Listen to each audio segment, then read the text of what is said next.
you, Jesus.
Magte-testimony ako kung paano ginagawa ko ng Panginoon.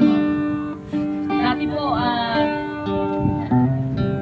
dati rin ako manginginom pero ginagawa ko yun. Dati, nandiyan sa kamundong kabisihan.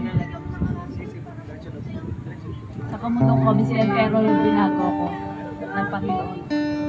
Tapos yung nakarating ako sa Amerika, na kabutihan niya, na binago niya ako ng mabarkada din ako dati, pero binago niya ako ng Panginoon.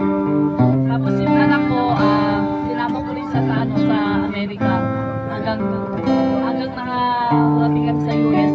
May mga pagsubok pa rin ang dumarating sa akin, pero pag nakaikad ka pala, hindi ka niya pababayaan. Nandyan siya na i-remind niya na mga problema, si Lord lang talaga matatawagan sa mundo ito. Wala namang perfecto, lahat tayo makasalanan. Kumbaga, isusuko lang natin ang ating mga kasalanan.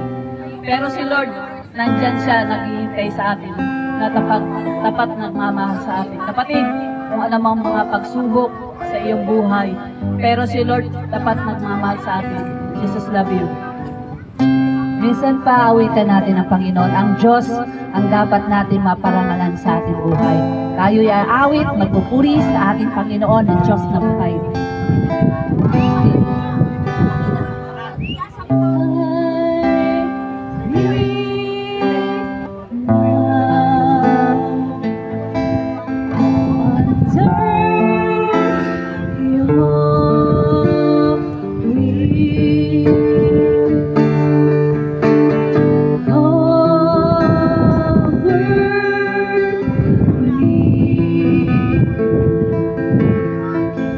Jesus.